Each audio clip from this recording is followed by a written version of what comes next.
Bismillahirrahmanirrahim. Assalamualaikum warahmatullahi wabarakatuh.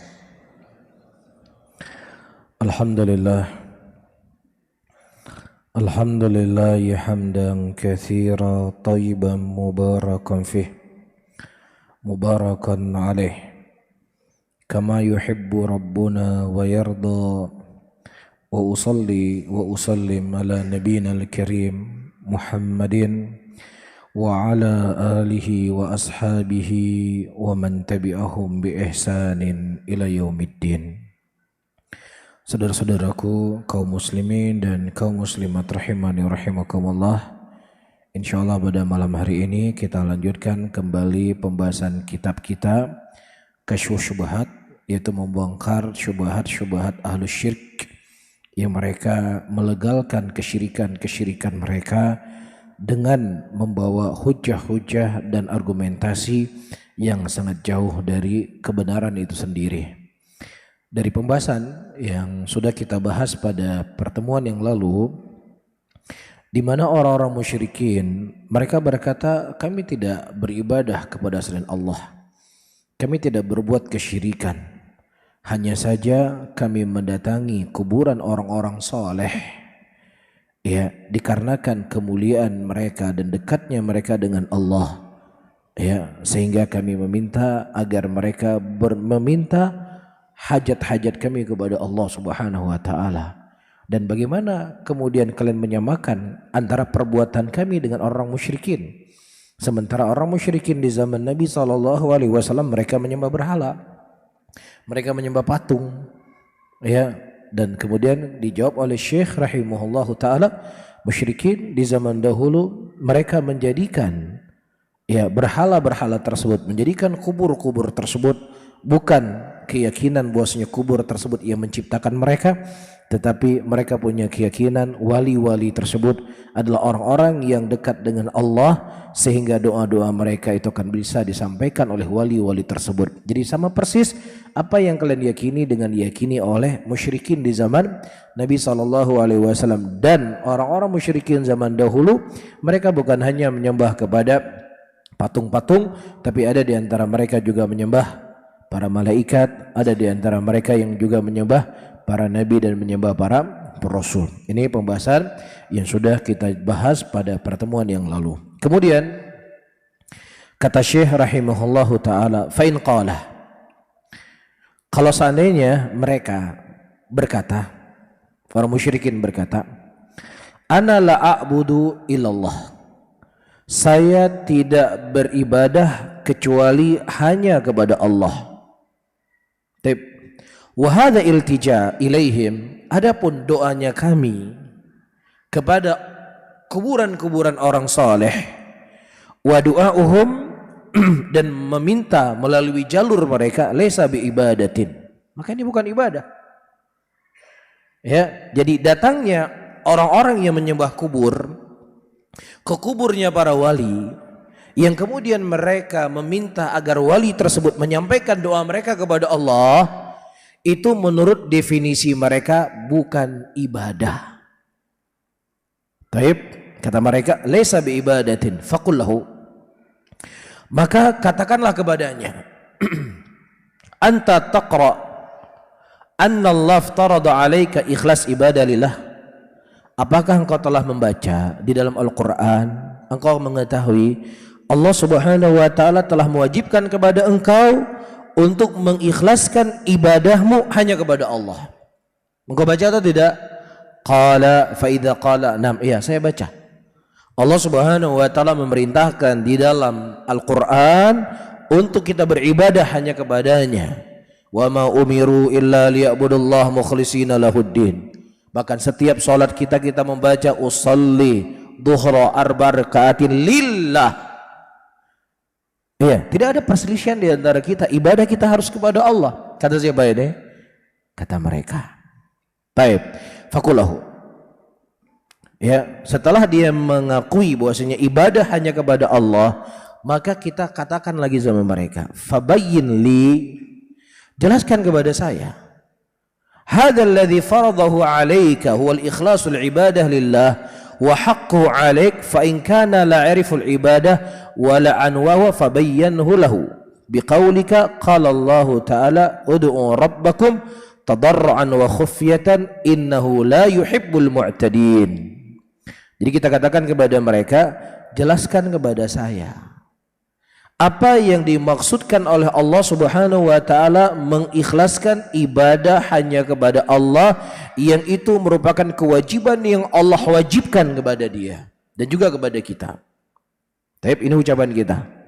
Fa in kana la yariful ibadah. Nah, kalau seandainya dia tidak tahu apa itu ibadah, jelaskan kepadanya apa itu ibadah dan jelaskan pula kepadanya jenis-jenis ibadah itu sendiri.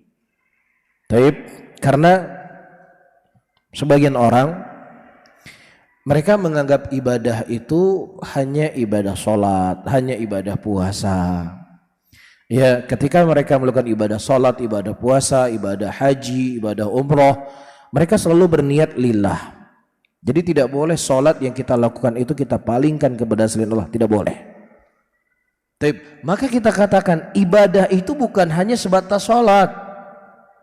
Segala sesuatu yang dicintai dan diridhoi oleh Allah Subhanahu wa taala, maka itu masuk di dalam ya konteks ibadah. Sebagaimana kata Syekhul Islam Ibnu Taimiyah rahimahullah, al-ibadatu ismun jami'un likulli ma yuhibbullahu wa yarda minal aqwal wal af'al adh-dhahirah wal batinah. Semua nama-nama yang mencakup di dalamnya ya perkara-perkara yang dicintai oleh Allah Subhanahu wa taala. Apakah itu berupa ucapan ataukah berupa perbuatan? Taib. Nah, Allah Subhanahu wa taala dalam Al-Qur'an memerintahkan kita untuk salat atau tidak? Memerintahkan untuk salat. Apakah Allah Subhanahu wa taala tidak memerintahkan kepada kita dalam salat untuk berdoa? Ya, tidak, Allah perintahkan. Iya. Nah, sekarang ketika salat yang kamu lakukan hanya untuk Allah, apa yang membedakan antara sholat dengan doa? Doa juga ibadah.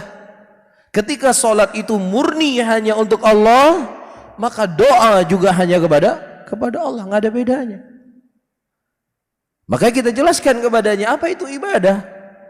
Kita jelaskan kepadanya jenis-jenis ibadah. Ibadah itu ada ibadah badaniyah, ada ibadah maliyah, ada ibadah qalbiyah. Ketika Anda mengatakan tidak sahnya kita bersedekah, kalau seandainya sedekah itu ada niat-niat yang selain Allah Subhanahu wa taala. Nah, begitu juga ketika Anda bertawakal, ketika Anda takut, yang seharusnya takut Anda hanya kepada Allah, tawakal Anda hanya kepada Allah, Anda palingkan tawakal Anda kepada selain Allah, sama seperti Anda bersedekah yang tujuannya bukan untuk Allah, karena sama-sama ibadah. Jelas? Jadi ini harus dijelaskan sama mereka, karena mereka hanya memahami yang namanya ibadah itu sholat. Saya untuk Allah. Bahkan saya mengatakan orang yang tidak melafadzkan lillah dalam sholatnya enggak sah sholatnya. Misalkan, ya, nah kita katakan, kita jelaskan. Saya ulangi kembali, begitu juga ibadah-ibadah yang lain sama seperti ibadah sholat yang sedang kamu lakukan hanya untuk Allah. Bisa difahami? Baik, biqaulika, dengan ucapanmu firman Allah, ud'u rabbakum, berdoalah kalian kepada Rabb kalian, tadarruan, dalam keadaan kalian menundukkan diri kalian kepada Allah dan juga dalam keadaan kalian merendahkan suara kalian. Innahu la yuhibbul mu'tadin, sesungguhnya Allah tidak mencintai orang yang melampaui batas. Kemudian fa idza a'lamtahu bihadza, nah kalau seandainya engkau telah menerangkan dan menjelaskan kepadanya apa itu hakikat dari ibadah, fakullahu, katakan kembali kepadanya, hal alimta hadza ibadatun lillah, apakah engkau menyadari bahwasanya doa yang sedang kau berdoa itu hanya untuk Allah Subhanahu wa taala? Kalau dia mengatakan fala budda ayakum ayakul na'am, dan wajib untuk dia mengatakan iya. Ya, karena tidak ada beda antara ibadah doa dengan ibadah salat. Ketika salat hanya untuk Allah, doa juga hanya untuk Allah Subhanahu wa taala. Wa du'a mukhul ibadah. Maka kita jawab, doa itu adalah otaknya ibadah, intinya ibadah. Walaupun sebagian para ulama mengatakan bahwasanya hadis inilah hadis yang dhaif, tetapi di sana datang hadis yang dengan lafaz yang sahih dengan lafaz ad-du'a huwal ibadatu. Doa itu adalah ibadah. Taib, doa adalah ibadah. Faqul lahum, katakan kepadanya, wa idza aqarta anha ibadatun, kalau seandainya engkau telah meyakini bahwasanya doa itu adalah ibadah, wa da'autallaha lailan wa nahara khaufan wa ta'aman, thumma da'auta fi tilkal hajati nabiyyan aw ghairahu, hal asyrakta fi ibadihi Allah aw ghairuhu. Nah, kalau seandainya engkau berdoa kepada Allah siang dan malam dalam keadaan engkau takut dan berharap kepada Allah Subhanahu wa taala, dan kemudian setelahnya engkau meminta hajat-hajatmu kepada Nabi dan juga berdoa kepada selain para nabi, bukankah di sini engkau telah menyekutukan Allah Subhanahu wa taala dalam ibadah? Ini pertanyaan siapa? Pertanyaan kita kepada mereka setelah dia mengikrarkan bahwasanya doa itu adalah ibadah. Ketika dia telah mengikrarkan ibadah, doa itu adalah ibadah, maka hanya diserahkan kepada Allah. Nah, sekarang hal yang kamu lakukan, kamu berdoa kepada Allah, meminta kepada Allah, dan bersama dengan itu kamu juga meminta kepada Nabi, meminta kepada orang soleh. Bukankah kamu telah menyekutukan Allah Subhanahu wa taala dengan para nabi dalam engkau berdoa? Dia nggak bisa menjawab kecuali harus mengatakan apa? Iya, saya telah berdoa kepada selain Allah. Saya mendatangi kuburan Nabi dan saya mengatakan, wahai Nabi, wahai wali, bantulah saya, tolonglah saya, lepaskanlah hajat-hajat dari saya, sampaikan doa saya kepada Allah. Kamu telah berdoa kepada selain Allah. Sementara ibadah hanya untuk Allah, doa hanya untuk Allah. Wa idza sa'alta fas'alillah. Apabila engkau meminta, minta sama Allah. Iyyaka na'budu wa iyyaka nasta'in. Hanya kepada engkau lah ya Allah kami beribadah, dan hanya kepada engkau lah ya Allah kami mohon pertolongan. Iya, dalam konteks kalimat iyyaka na'budu wa iyyaka nasta'in, ini dalam ilmu balaghah namanya ya sesuatu yang seharusnya dikedepankan, sesuatu yang seharusnya diakhirkan kemudian dikedepankan, itu menunjukkan al-hasr. Jadi maksudnya kalimatnya asalnya na'buduka wa nasta'inuka, beribadah kepadamu dan meminta pertolongan kepadamu. Na'buduka wa nasta'inuka. Taib. Nah, kalimat dhamir ka na'buduka itu dikedepankan oleh Allah dari dhamir muttasil menjadi dhamir munfasil. Dhamir munfasil apa? Dari ka iyyaka. Berarti dibaca apa? Iyyaka na'budu wa iyyaka nasta'in. Dari sisi ilmu balaghah maknanya adalah al-hasr, yaitu hanya kepada engkaulah ya Allah kami beribadah, hanya kepada engkaulah ya Allah kami mohon pertolongan. Lah kemudian kenapa engkau datangi kuburan para nabi, meminta kepada para nabi yang nabi itu tidak bisa memberikan kecuali hanya Allah? Bukankah kamu telah menyekutukan Allah Subhanahu wa taala dengan para nabi dan rasul tersebut? Dan itulah yang dilakukan oleh orang-orang musyrikin di zaman Nabi Muhammad sallallahu alaihi wasallam. Kalau seandainya dia kembali ngeyel berkata, kami kan datangi ke kuburan para nabi, sementara orang-orang musyrikin mereka menyembah berhala. Bagaimana mungkin engkau menyamakan antara perbuatan musyrikin menyembah berhala dengan perbuatan kami mendatangi kuburan orang-orang wali, orang-orang saleh? Apa jawabannya? Sudah jawab tadi kan? Apa jawabannya? Nggak ada bedanya. Karena Allah satu-satunya zat yang diibadahi. Tidak boleh kita menyekutukan Allah dengan siapapun. Tidak nabi, tidak batu, tidak kayu, tidak malaikat. Nggak boleh. Karena nabi itu bukan diibadahi, nabi itu diikuti. Makanya Nabi SAW ketika dipuji dan disanjung oleh para sahabatnya, Rasulullah berkata, la tatruni, kalian jangan memujiku berlebih-lebihan sebagaimana orang-orang Nasara telah memuji Isa bin Maryam. Orang-orang Nasara memuji Isa ibnu Maryam sampai tingkatan menjadikan Isa ibnu Maryam sebagai Tuhan yang disembah selain Allah Subhanahu wa taala. Ya, kata Nabi, katakanlah sesungguhnya aku adalah hamba-Nya Allah dan aku adalah Rasul-Nya Allah. Hamba-Nya Allah membantah orang-orang Nasrani yang menuhankan siapa? Nabi Isa. Saya hamba, bukan Tuhan. Saya sebagai Rasul-Nya Allah bantahan kepada orang-orang Yahudi yang mereka merendahkan para nabi mereka.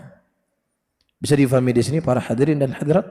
Jadi tidak ada beda. Anda menyembah kepada Nabi dengan Anda menyembah kepada batu, sama-sama itu makhluk yang tidak boleh diibadahi. Cuman orang yang beribadah kepada Nabi lebih berakal daripada orang yang menyembah batu. Tapi sama-sama apa? Musyrik. Sama-sama apa? Musyrik. Ya, orang yang menyembah tai kerbau dengan menyembah malaikat Jibril sama-sama musyrik atau tidak? Sama-sama musyrik, cuman yang menyembah malaikat lebih berakal daripada yang menyembah tai kerbau. Itu saja. Tapi sama-sama bangkai. Cuman yang satu bangkainya lebih busuk daripada bangkai yang satunya. Faham? Dan itulah argumentasi yang disampaikan oleh orang musyrikin. Kok kamu samakan ibadah kami dengan orang musyrikin zaman dulu nyembah berhala, kami nggak nyembah berhala. Nah disinilah kita jelaskan tentang hakikat yang namanya ibadah itu tidak boleh dipalingkan kepada siapapun. Ibadah itu murni kepada Allah Subhanahu wa ta'ala. Bisa difahami? Jelas ya? Jadi kalau tidak paham tolong angkat tangan, ulang lagi. Jadi saya ulang lagi karena memang kitab kita agak berat dan butuh konsentrasi dari antum semuanya dari pembahasan yang sedang kita bahas. Jadi jangan sampai nanti lengket syubhatnya, jawabannya nggak paham, bahaya kan? Ya syubhatnya lengket, wah begini, jawabannya nggak paham. Ya, jadi lengket syubhatnya, jawabannya juga terjawab sehingga bisa terhilangkan hal yang nggak baik di kepala kita. Baik, kemudian kata beliau, faqulu na'am, wajib dia katakan iya. Kalau seandainya engkau berdoa kepada Allah dan juga berdoa kepada selain Allah, engkau telah berbuat kesyirikan. Jadi Syekh rahimahullah, ayyuhal ikhwah rahimani rahimakumullah, beliau menggunakan thariqah dalam munaqasyah, dalam perdebatan ini dikunci dulu. Setelah dikunci baru diketok. Faham? Jadi kita tanya dulu, misalnya begini. Ya. Jadi dalam berdebat itu ada ilmu khusus yang harus kita fahami. Jangan asal perdebatan, sedang bahas A nanti lari ke Z. Dari Z lari ke C, itu nggak selesai-selesai. Dan ahlul batil mereka terkadang akan menggunakan kalimat-kalimat yang umum, ya, untuk untuk merancukan sebuah permasalahan yang jelas. Saya contohkan misalnya, mereka berkata, kita ini bagaikan mayat yang sedang dimandikan. Kalimat-kalimat yang seperti ini mereka gunakan. Nah kita ketika mendengar kalimat yang seperti ini, jangan langsung dibenarkan dan jangan langsung disalahkan. Kita harus rincikan dulu. Apa maksud Anda bahwasannya kita ini bagaikan jenazah yang sedang dimandikan? Apa maksudnya? Taib, jelaskan dulu apa maksudnya. Kalau seandainya yang Anda maksudkan kita bagaikan mayat yang sedang dimandikan, dalam arti kata, ya, ketika Allah Subhanahu wa taala telah menakdirkan sesuatu, ya, maka kita seperti mayat, kita nggak bisa berbuat apa-apa. Jadi kalau seandainya saya maling, ya sudah saya akan maling. Kalau seandainya saya penzina, ya sudah saya menjalankan takdir Allah. Saya beribadah kepada Allah dengan zina yang saya lakukan. Karena saya seperti mayat yang sedang dimandikan, nggak bisa berbuat apa-apa. Kalau seandainya yang Anda maksudkan ini adalah ucapan yang batil, ucapan Anda. Karena manusia diberikan pilihan. Faham? Tapi kalau seandainya yang Anda maksudkan kita bagaikan mayat yang sedang dimandikan, dalam arti kata, kalau seandainya Allah takdirkan dia mati, pasti dia akan mati. Ya sudah, itu di luar, kita tidak bisa berbuat apapun, pasti kita akan mati. Kalau Allah Subhanahu wa taala menakdirkan dia akan menjadi orang yang kaya, pasti kita tidak akan bisa menolak apa yang telah Allah Subhanahu wa taala takdirkan tadi. Jadi ada kalimat-kalimat yang mereka sampaikan itu para hadirin, kita perlu untuk merinci apa maksudnya. Taib, Contoh lagi, misalnya dia berkata, Allah, apakah Allah memiliki jisim? Apakah Allah memiliki bentuk? Ini kan kalimat-kalimat yang merangkap. Dia perangkap kita. Kalau kita katakan benar, salah. Kalau kita katakan salah juga salah. Jadi perlu dirinci. Kita tanyakan, apa maksud daripada ucapanmu bahwasanya Allah memiliki jisim? Kalau seandainya kau maksudkan Allah memiliki jisim, Allah memiliki kulit seperti manusia, memiliki urat seperti manusia, dan di dalamnya mengalir darah-darah, kalau itu yang kau maksudkan, Allah disucikan dari sifat jisim. Maha suci Allah daripada sifat tersebut. Tapi kalau seandainya kau maksudkan al-jisim, Allah memiliki mata, Allah memiliki tangan, seperti yang Allah khabarkan dalam Al-Quran, yang tidak sama dengan makhluknya, maka Allah memiliki pengkhabaran jisim seperti ini. Jadi perlu dirinci-rinci. Faham ya? Nah, ahlul batil, saya ulangi kembali, dia akan mendatangi kita dengan kalimat-kalimat yang mujmal, kalimat-kalimat yang umum untuk apa? Untuk menanamkan kerancuan di tengah-tengah kita. Nah, disinilah kita perlu mengikat mereka.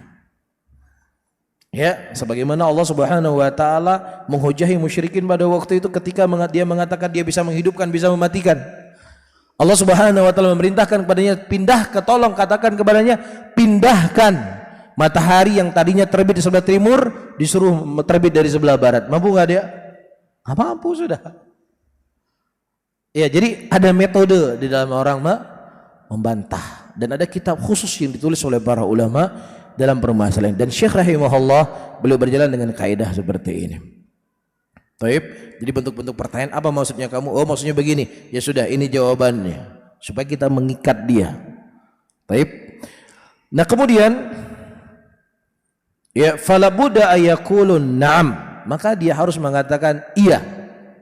Faqullahu, katakan lagi kepadanya, fa idza alimta biqaulillahi ta'ala fasholli li rabbika wanhar. Apabila dia telah mengetahui bahwasanya doa itu hanya kepada Allah, maka jelaskan juga kepadanya firman Allah, fasalli, salatlah engkau kepada Rabbmu dan menyembelihlah engkau kepada Rabbmu, wa ata'tallaha wa naharta lahu, hal hadza ibadah, dan engkau mentaati Allah dan engkau menyembelih kepada Allah, apakah menyembelih itu ibadah? Maka dia harus mengatakan apa? Dia harus mengatakan ibadah. Karena apa? Karena Allah menyebutkan fasholli li rabbika wanhar. Dia sudah yakin kalau salat nggak perlu kita tanya. Salat ibadah atau tidak? Pasti dia akan katakan ibadah. Ya, nah begitu juga yang namanya menyembelih itu sama seperti salat. Ketika salat hanya untuk Allah, menyembelih juga hanya untuk Allah. Jangan sampai Anda sholatnya untuk Allah ketika menyembelih untuk kubur. Iya, ini kan tidak sinkron namanya. Dan engkau hanya membataskan ibadah hanya sebatas sholat. Dalam ayat ini Allah menggandengkan sholat kita untuk Allah dan menyembelih kita juga untuk Allah. Faham? Faqullahu, tanyakan kepadanya, fa inna harta li makhluqin. Kalau seandainya engkau menyembelih untuk makhluk, engkau menyembelih untuk nabi, engkau menyembelih untuk jin, engkau menyembelih untuk selain keduanya, untuk menyembelih datang ke kuburan fulan, engkau sembelih di situ, engkau sembelih ayam hitam, kemudian darahnya kau taburkan di makam wali fulan, di tempat alan, di tempat fulan sebagai penyembahan kepada jin dan lain sebagainya. Ya, hal asyrakta fi hadal ibadah ghairallah? Apakah engkau di sini telah memalingkan ibadah kepada selain Allah? Apa yang harus dia jawab? Dia harus jawab apa? Iya. Ketika saya menyembelih untuk selain Allah, ketika saya menyembelih untuk nabi, ketika saya menyembelih untuk kubur, ketika saya menyembelih tempat-tempat keramat, dia harus menjawab bahwasannya saya telah berbuat kesyirikan. Harus dia jawab. Ya, karena dia telah mengikrar tadi bahwasanya semua ibadah itu hanya untuk Allah dan menyembelih juga bagian dari ibadah. Mafhum di sini? Baik. Wa qul lahu aidan, kemudian katakan kepadanya, al musyrikun alladzi nazzala fihimul Qur'an hal kanu ya'buduna al malaikata wassalin wal lata wa ghairu dzalik, dan orang-orang musyrikin yang Allah Subhanahu wa taala turunkan Al-Qur'an tentang mereka, tentang Abu Lahab, tentang Abu Jahal dan yang semisalnya. Apakah dulunya mereka menyembah malaikat? Apakah dulunya mereka menyembah orang saleh? Apakah dulunya mereka menyembah Lata dan selain daripada itu? Fala budda ayyakul, maka wajib dan mereka harus mengatakan iya. Musyrikin zaman dahulu tidak hanya menyembah pohon, tidak hanya menyembah kayu, tetapi juga musyrikin zaman dahulu menyembah malaikat dan juga menyembah orang soleh. Fakulahu, setelah dia ikrarkan musyrikin dulu menyembah orang soleh, katakan lagi kepadanya, wahal kanat ibadatuhum iyahum illa fid du'a wadzabhu wal iltija wa naw dzalik wa ila fa muqirruna anhum abiduhu wa tahta qahrihi wa anna Allahu alladhi yudabbirul amra walakin da'awhum waltija ilaihim lijahi wa syafa' hadha dhahirun jiddan. Apakah, kita tanyakan kepada musyrikin, apakah ibadahnya orang-orang musyrikin kepada orang-orang soleh, kepada para malaikat, kepada Lata, ya, kecuali di dalam doa, dalam adzabah, dalam iltija wa nawi dzalik? Maksudnya orang musyrikin ketika mereka mendatangi kuburan-kuburan orang soleh tadi, ya, mereka kan situ cuman berdoa kan, mereka ke situ kan cuman menyembelih kan, mereka di situ cuman berharap agar orang soleh ini bisa menyampaikan doa mereka kepada Allah, betul atau tidak? Itu yang dilakukan oleh musyrikin di zaman dahulu kan. Wa ila faumuqirun, dan orang-orang musyrikin di zaman dahulu mereka yakin bahwasanya ini semua adalah hamba Allah. Lata itu hamba Allah, orang soleh itu hamba Allah, malaikat itu hamba Allah, dan itu di bawah dari kekuasaan Allah. Orang soleh itu tidak bisa menciptakan saya, orang soleh tidak bisa memberikan rezeki kepada saya, orang soleh tidak bisa memasukkan saya ke dalam surga. Akan tetapi orang soleh ini punya kedudukan dengan yang dekat dengan Allah, sehingga saya menyembelih di kuburannya supaya dia bisa menolong saya nanti di hadapan Allah. Itu kan kelakuannya orang musyrikin kan? Setelah, faham nggak? Itu kelakuan orang musyrikin di zaman Nabi yang kemudian kita harus mengikrarkan kepada mereka. Taib, dan itu harus diikrarkan, harus diikrarkan, harus dia yakini, karena proses perdebatan yang terjadi sedikit demi sedikit yang disebutkan oleh Syekh di sini. Waltija'u ilaihim walijahi wa syafah wa hadha dhahirun jiddan. Jadi ketika mereka berdoa kepada orang-orang soleh tadi, mereka hanya ingin meminta syafaat. Bukan karena orang soleh itu yang menciptakan mereka, bukan karena orang soleh itu yang mengatur alam semesta. Tidak ada keyakinan sama sekali. Musyrikin hanya yakin yang menciptakan hanya Allah, yang memberikan rezeki hanya kepada Allah, hanya memberikan rezeki hanya Allah, tetapi kami hanya ingin meminta syafaat kepada mereka. Taib. Kemudian fain qala. Nah, kalau seandainya mereka orang-orang musyrikin ini menjawab, atunkiru syafaat Rasulullah sallallahu alaihi wasallam wa tabara minha. Berarti kamu ini mengingkari syafaat ya dari Nabi. Kamu berlepas diri dari syafaat yang diberikan kepada orang saleh. Paham enggak? Jadi orang musyrikin di zaman sekarang yang mereka mendatangi kuburan para nabi, setelah kita sampaikan kepada mereka, orang musyrikin zaman dahulu mereka mendatangi kuburan-kuburan para nabi, maksud dan tujuannya untuk meminta syafaat. Ya, dikarenakan mereka minta syafaat kepada para nabi dan wali-wali tadi di kuburannya, itulah menjadi sebab Allah memvonis mereka sebagai musyrik. Baik, sampai di sini paham? Nah, kemudian kalau seandainya mereka katakan kepada mereka katakan kepada kita, jadi kamu nggak percaya sama syafaat?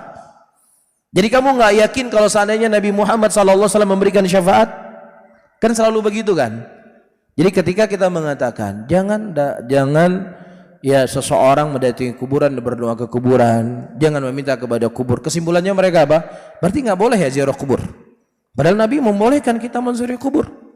Ketika kita mengatakan, akhi, kamu jangan berzikir seperti ini, seperti ini, seperti ini, seperti ini, karena itu tidak ada contohnya dari Nabi. Kesimpulannya apa? Berarti nggak boleh ya berzikir ya, haram ya berzikir. Lah kalau bersandanya berzikir nggak boleh, terus kita mau bagaimana memuliakan Allah? Ketika kita katakan jangan kamu berdoa dengan model seperti ini, seperti ini, seperti ini, jangan kamu berselawat dengan model seperti ini, seperti ini. Kesimpulannya apa? Oh nggak boleh ya berdoa ya. haram ya berselawat kepada Rasulullah ya. Lah kalau seandainya haram berselawat kepada Rasul, bagaimana kita memuliakan Rasul? Kan itu selalu kesimpulannya kan. Nah ketika kita mengatakan orang-orang musyrikin zaman dahulu, mereka mendatangi kuburan orang-orang soleh dengan maksud dan tujuan bukan karena kuburan itu yang menciptakan mereka, tetapi mereka mendatangi kuburan orang soleh untuk mengharapkan syafaat. Dan itu divonis mereka menjadi musyrik karena meminta syafaat. Nah kalau seandainya mereka katakan kepada kita, saya ulangi kembali, berarti kamu mengingkari syafaat ya dari Nabi SAW. Jelas? Fakul la unkiruha. Kita jawab, kita tidak mengingkari syafaat. Wala tabara minha, dan kita tidak berlepas diri daripada syafaat. Bal huwa sallallahu alaihi wasallam asy-syafi' wal musyaffi'. Bahkan Nabi SAW nanti akan memberikan syafaat. Warju syafa'atahu, dan saya berharap Nabi SAW memberikan syafaat kepada saya. Cuma bagaimana cara meminta syafaat, itu yang jadi masalah. Ya, bagaimana zikir yang benar, bagaimana selawat yang benar, bagaimana doa yang benar, bagaimana ziarah kubur yang benar. Bukan tidak boleh mendatangi kubur. Begitu juga di sini bukan tidak ada syafaat. Cuman bagaimana cara kita meminta syafaat kepada Nabi SAW. Itu yang perlu dibahas. Jelas di sini? Ya, jadi kalau misalnya ada dua kalimat, ayyuhal hadirun, sebelum saya baca. Ya, seseorang berkata, ya Rasulullah, berikanlah syafaatmu kepadaku. Ya, atau kalimat yang kedua, ya Allah, berikanlah syafaat nabimu kepadaku. Yang pertama boleh atau tidak? Tidak boleh. Ya, tidak boleh. Kenapa? Karena yang berhak memberikan syafaat itu adalah Allah Subhanahu wa taala yang dititipkan kepada Nabi, sehingga cara kita meminta, ya Allah, berikanlah syafaat nabimu kepadaku. Atau kita mengatakan, ya Rasulullah, mohonlah dan mintalah kepada Allah agar Allah memberikan syafaatmu kepadaku. Itu cara memintanya. Bukan engkau mendatangi kuburan para nabi, ya Nabi, berikan syafaatmu kepadaku, wahai orang soleh, berikanlah syafaatmu kepadaku. Ini tidak boleh, ini syirik kepada Allah. Karena syafaat itu merupakan doatul khas. Syafaat itulah bagian dari doa, tapi doanya lebih khusus. Ketika doa itu tidak boleh diminta kepada selain Allah, begitu juga syafaat tidak boleh diminta kepada selain Allah Subhanahu wa ta'ala. Sebagaimana seseorang tidak boleh mengatakan kepada Rasulullah, ya Rasulullah, masukkanlah saya ke dalam surga. Boleh atau tidak? Tidak boleh. Karena Nabi tidak punya hak memasukkan orang ke dalam surga. Memasukkan seseorang ke dalam surga itu haknya Allah Subhanahu wa ta'ala. Makanya ketika Nabi SAW mengkhabarkan ada 70.000 orang yang masuk surga tanpa adab dan tanpa hisab, yang mereka la yastarkun wa la yaqtun wa la yatatawayarun wa la rabbihim yatawakkalun. Ya, kemudian berdiri Ukasyah, dia berkata, ya Rasulullah, ud'ullahu li an akuna minhum. Ya Rasulullah, berdoalah kepada Allah, mintalah kepada Allah agar saya termasuk dari 70.000 orang yang masuk surga tanpa adab dan tanpa hisab. Sahabat Ukasyah ini tidak berkata, ya Rasulullah, masukkan saya ke dalam surga. Nggak ada dikatakan demikian. Karena mereka sudah dididik oleh Nabi SAW, yang berhak memasukkan seseorang ke dalam surga adalah Allah. Sebagaimana dalam masalah bab syafaat, yang berhak untuk memberikan syafaat adalah Allah. Ketika kita meminta, ya Rasulullah, doakan kepada Allah agar saya bisa masuk surga. Begitu juga dalam syafaat, ya Rasulullah, doakan agar saya mendapatkan syafaatmu nanti kelak di yaumul qiyamah kalau Nabi masih hidup. Kalau Nabi masih hidup. Tapi kalau seandainya Nabi SAW telah wafat, telah meninggal, maka seseorang tidak boleh meminta kepada Nabi SAW di kuburannya. Ya, sebagaimana hadis yang pernah kita sampaikan ketika di zaman Umar bin Khattab radhiyallahu taala anhu. Umar bin Khattab radhiyallahu taala anhu berkata, dulu ketika Nabi SAW masih hidup, kita mendatangi Rasulullah dan meminta kepada Nabi agar Nabi berdoa kepada Allah agar turunkan hujan kepada kita. Adapun hari ini Nabi SAW sudah wafat, maka Umar berkata, ya Hamzah kum, wahai Abbas kum, wahai Abbas, bangunlah, berdoalah kepada Allah agar Allah Subhanahu wa ta'ala menurunkan hujan kepada kita. Umar tidak berkata kepada Abbas, ya Abbas, datanglah ke kuburan Nabi, mintalah kepada Nabi SAW agar beliau bermohon kepada Allah agar menurunkan hujan kepada kita. Itu tidak dilakukan oleh para sahabat Rasulullah SAW. Bisa difahami? Nah begitu juga ketika Nabi setelah meninggal, kita memintanya, ya Allah berikanlah syafaat Nabimu kepadaku. Kalau Nabi masih hidup, ya Rasulullah mintalah kepada Allah agar Allah berikan syafaatmu kepadaku. Kenapa? Para sahabat menyadari syafaat itu mutlak miliknya Allah Subhanahu wa ta'ala. Maka kata Syekh di sini, walakin syafa'atu kulluha lillah. Akan tetapi syafaat itu semuanya untuk Allah. Sebagaimana Allah mengatakan, qul lillahi syafa'atu jami'a. Perhatikan, qul, katakanlah Muhammad, lillah, hanya untuk Allah syafaat itu seluruhnya. Di sini Allah Subhanahu wa taala mengedepankan lillah. Seharusnya asyafa'atu lillahi jami'an. Tetapi ketika lillahnya lebih dikedepankan, syafaatnya kemudian diakhirkan, itu menunjukkan al-hasr. Apa al-hasr? Pembatas, sama seperti kalimat iyyaka na'budu wa iyyaka nasta'in, yang mana artinya bahwasanya syafaat itu mutlak milik Allah, tidak ada satupun yang berserikat dengan Allah di dalam apa? Dalam memberikan syafaat. Tidak ada yang berserikat. Nabi SAW adalah Nabi dan Rasul yang menyampaikan wahyu dari Allah. Kan begitu? Nabi cuma penyampai. Ya, jadi nggak bisa seseorang itu langsung minta wahyu sendiri. Rasulullah sebagai penyampai. Begitu juga di sini Rasulullah cuma penyampai syafaat. Syafaat itu milik Allah. Nggak ada satupun yang berserikat dengan Allah Subhanahu wa taala. Siapa yang berhak untuk mendapatkan syafaat? Maka kata Syekh di sini, wala takunu illa min ba'di idznillah, dan tidaklah syafaat itu diberikan kecuali setelah izin dari Allah. Allah mengatakan apa? Man dzalladzi yashfa'u indahu illa biiznih, dan siapa yang seseorang mereka mendapatkan syafaat di sisinya, maka dia tidak akan bisa memberikan syafaat kecuali dengan izin dari Allah. Bisa difahami? Ini misalnya seseorang punya mobil, yang mobilnya diamanahkan kepada si A, dimanahkan kepada si A. Ini mobil, pokoknya kamu memberikan kepada siapapun harus ada izin dari saya. Apakah boleh si A yang diamanahkan mobil ini memberikan mobil kepada siapapun? Nggak bisa. Ya, yang bisa dia katakan, tolong kamu sampaikan kepada pemilik mobil, pinjamkan mobil ini untuk saya. Kan seperti itu. Nggak boleh dikatakan minta mobil ini untuk saya. Nggak bisa, karena dia bukan pemilik mobil. Sebagaimana syafaat itu miliknya Allah, bukan miliknya Rasul, maka mintalah kepada pemiliknya, itu Allah Subhanahu wa ta'ala. Baik, saya baca sedikit lagi. Wala yashfa' fi ahadin, tidak ada yang bisa memberikan syafaat kepada siapapun illa ba'da aya'dzanallahu fih, kecuali setelah mendapatkan izin dari Allah, sebagaimana Allah mengatakan wala yashfa'una illa liman irtada, dan tidak ada yang bisa diberikan syafaat kecuali siapa yang diridhai oleh Allah. Wa subhanahu la yarda ila tauhid, dan Allah tidak meridhai kecuali orang yang mentauhidkan Allah Subhanahu wa taala. Makanya Nabi SAW tidak memberikan syafaat kepada siapapun yang beliau kehendaki.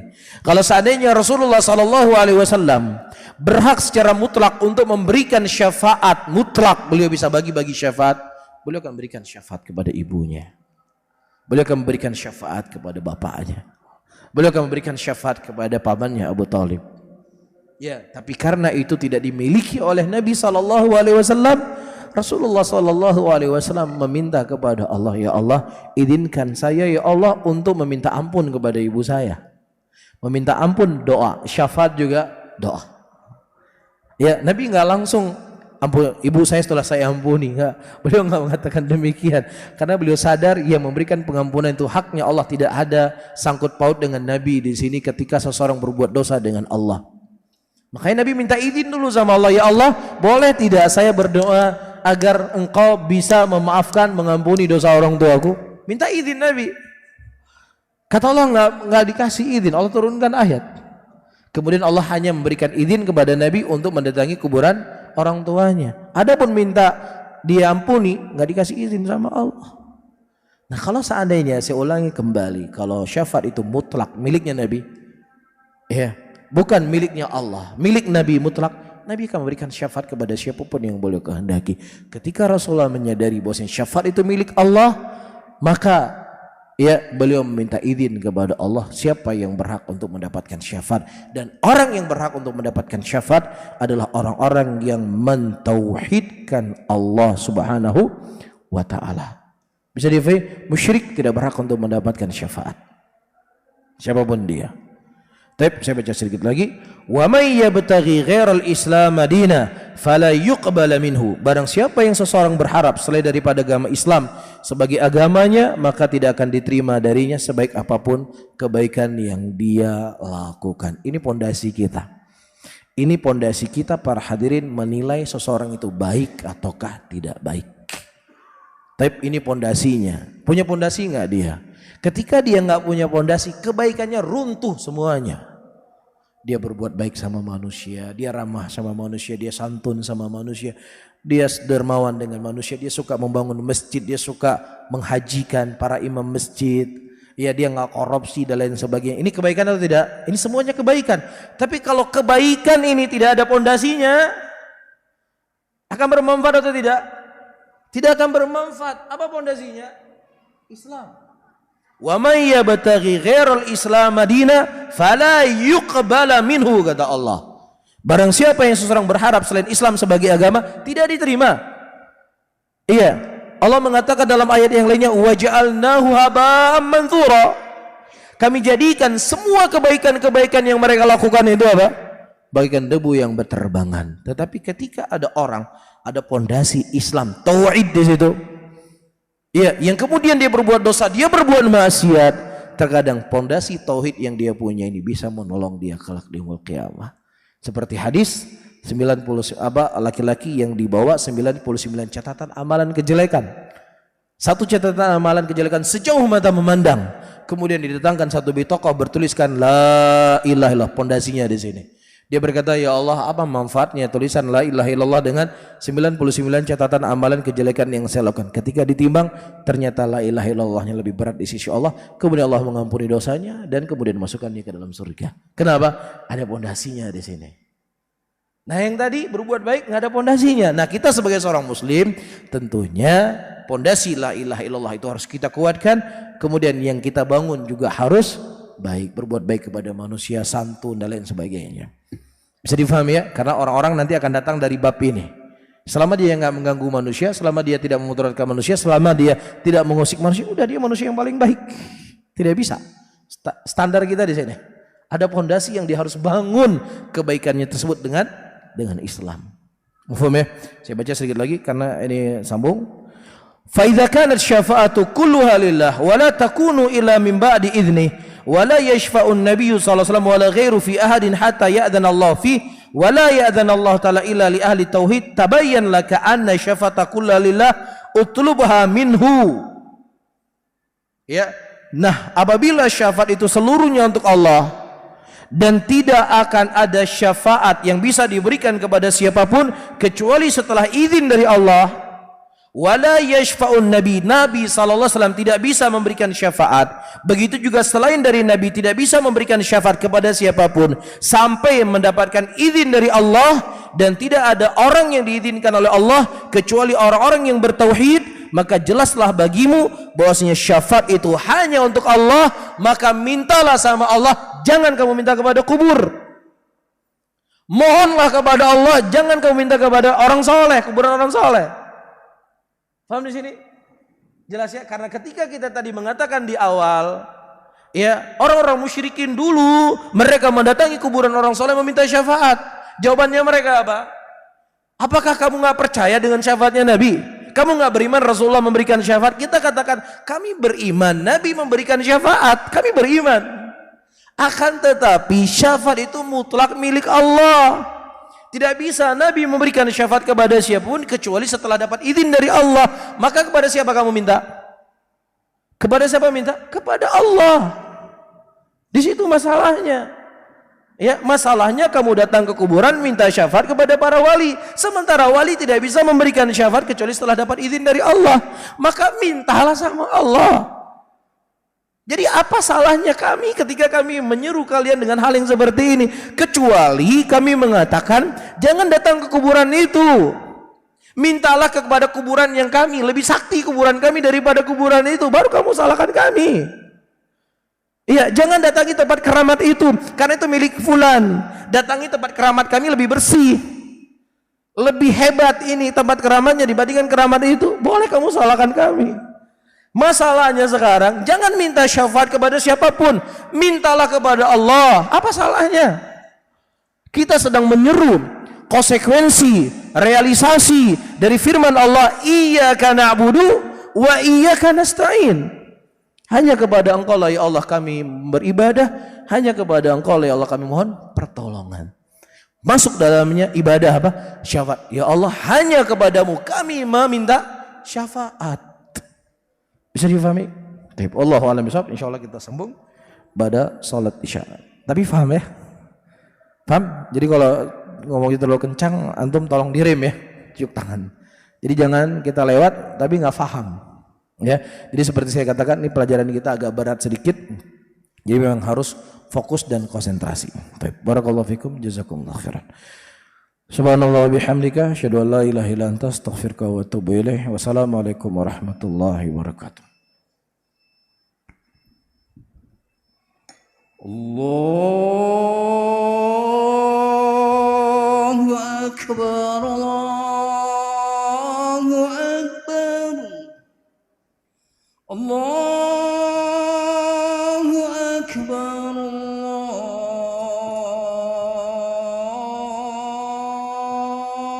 Allahu akbar. Asyhadu an la ilaha illallah.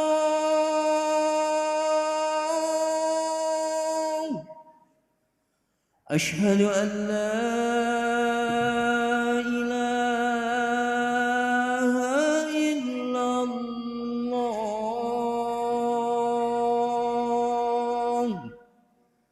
أشهد أن محمدًا رسول الله.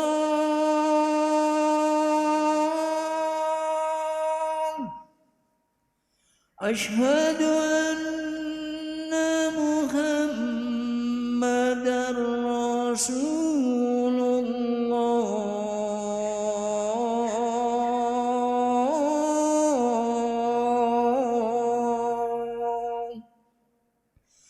حي على الصلاة.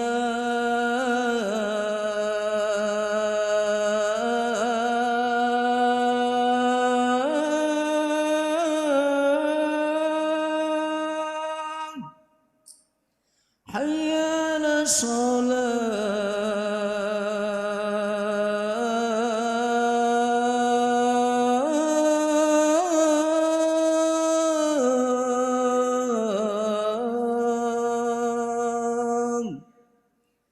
حي على الفلاح.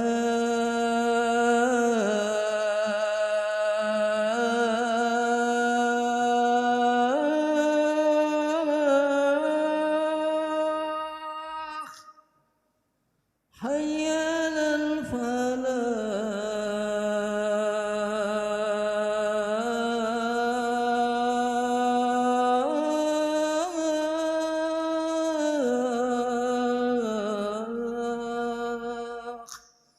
الله أكبر، الله أكبر.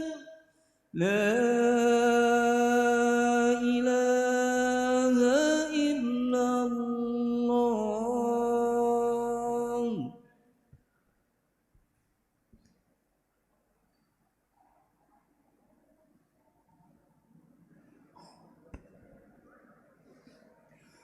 الله أكبر، الله أكبر. أشهد أن لا إله إلا الله.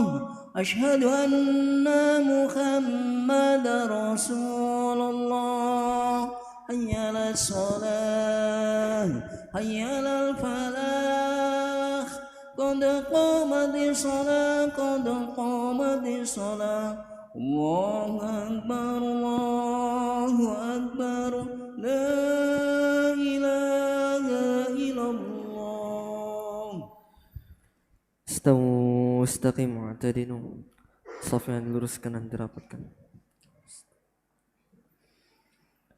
Allahu Akbar.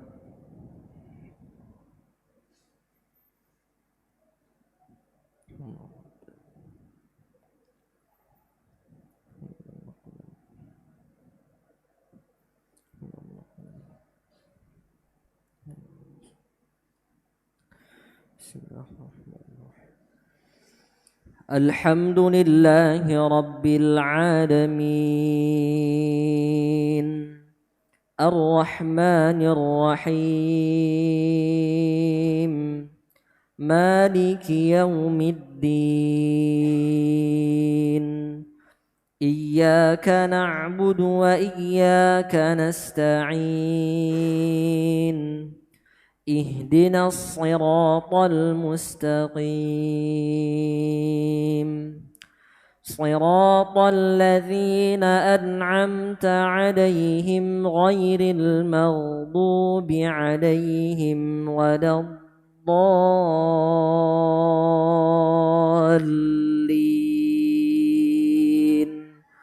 آمين.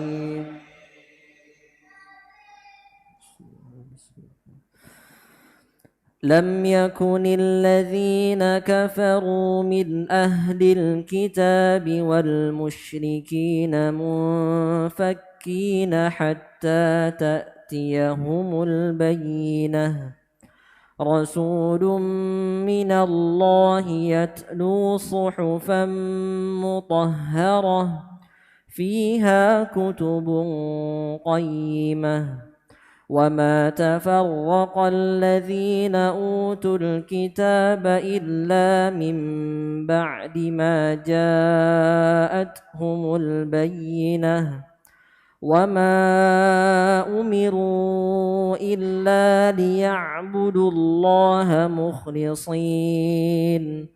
مخلصين له الدين حنفاء ويقيموا الصلاة ويؤتوا الزكاة وذلك دين القيمة. الله أكبر.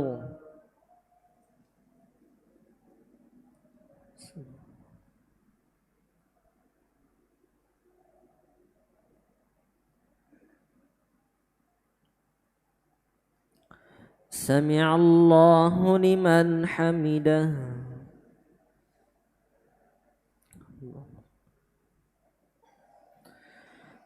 الله أكبر.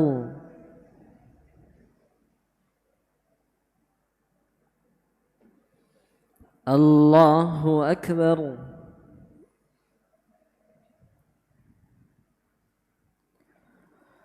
الله أكبر.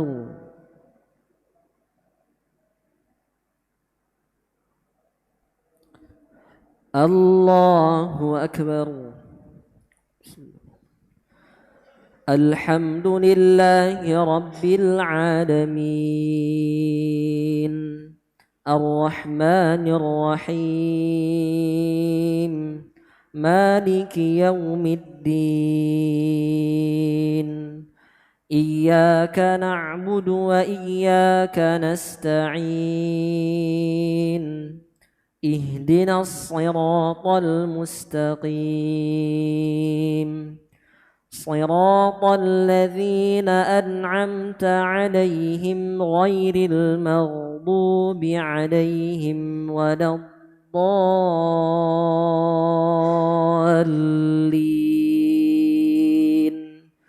آمين.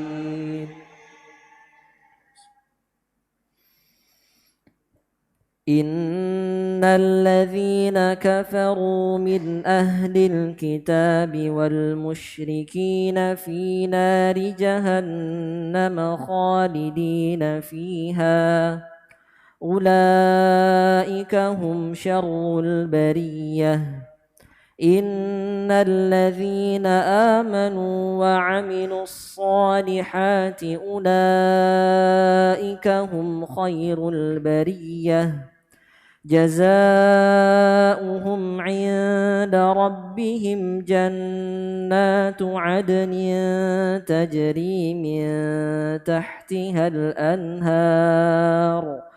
تجري من تحتها الأنهار خالدين فيها أبدا رضي الله عنهم ورضوا عنه ذلك لمن خشي ربه الله أكبر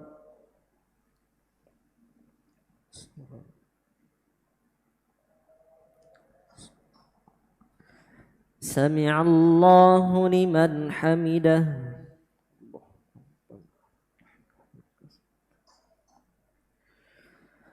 الله أكبر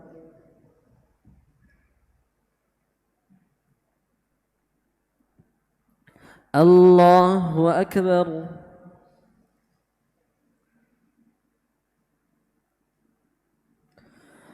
الله أكبر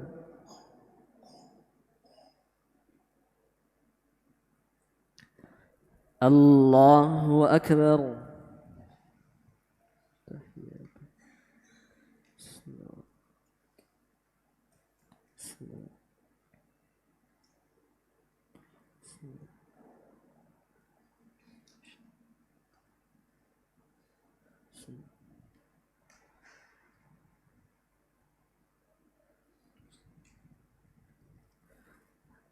الله أكبر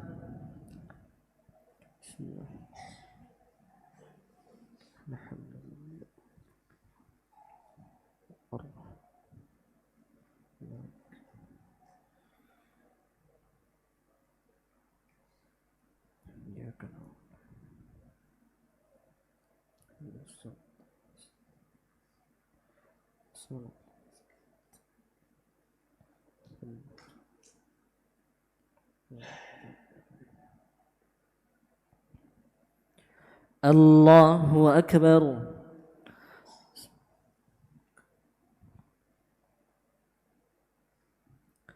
سمع الله لمن حمده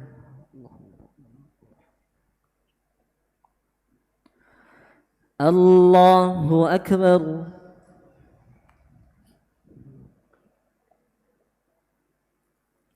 الله أكبر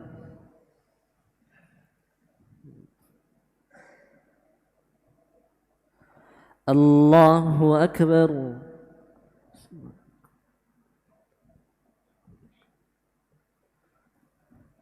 الله أكبر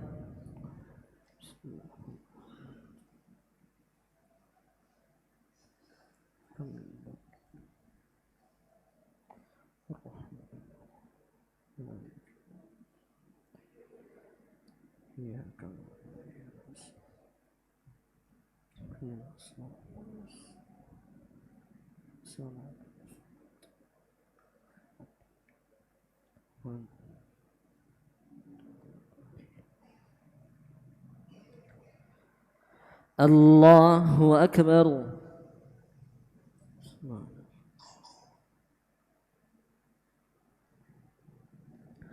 سمع الله لمن حمده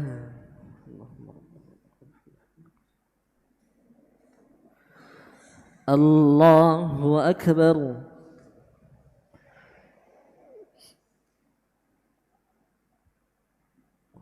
الله أكبر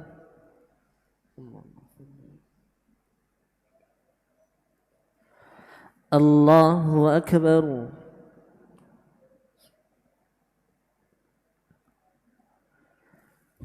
الله أكبر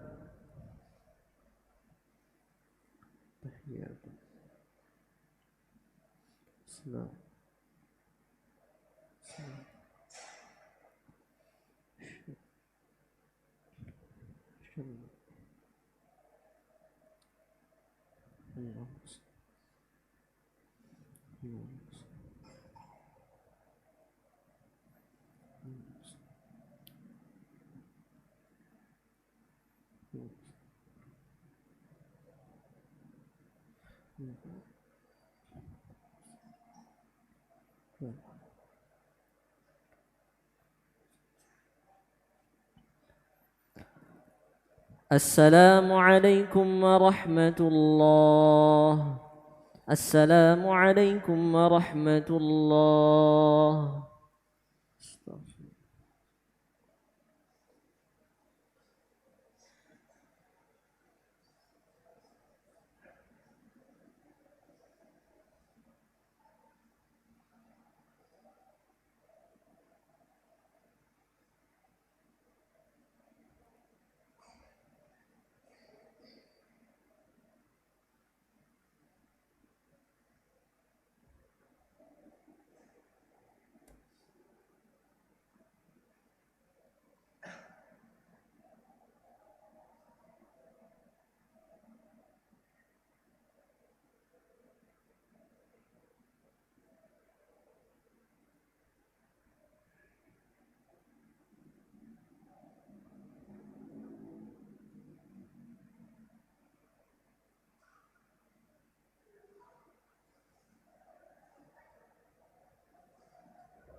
Bismillahirrahmanirrahim.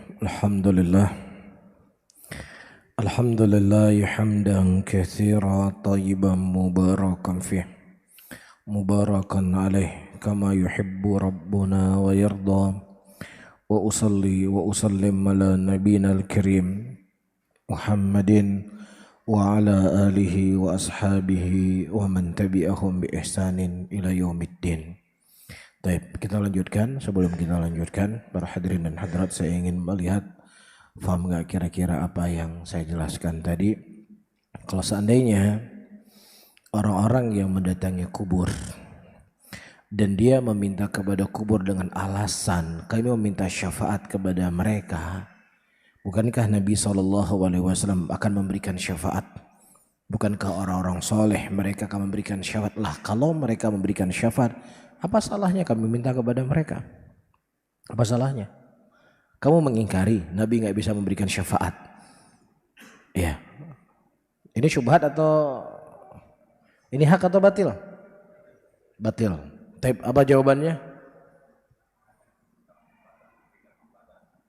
Tapi kita tanya dulu apa itu hakikat ibadah. Yang namanya ibadah itu harus diserahkan kepada Allah dan bentuk daripada ibadah adalah syafaat. Nah, terus ketika mereka mengatakan, apakah kamu mengingkari bahwasanya Nabi itu bisa memberikan syafaat? Apa kita jawabnya? Kita tidak mengingkari, tetapi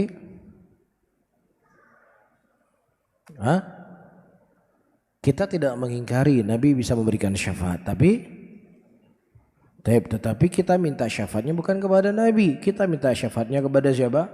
Kepada Allah, karena dialah yang pemilik syafaat mutlak dan dialah yang memberikan izin kepada siapa orang yang memberikan syafaat ya tersebut. Jadi dalam syafaat itu ada Allah sebagai pemilik syafaat, yang kemudian Nabi manusia yang diamanahkan untuk diberikan syafaat, memberikan syafaat, dan orang objek yang ketiga adalah siapa?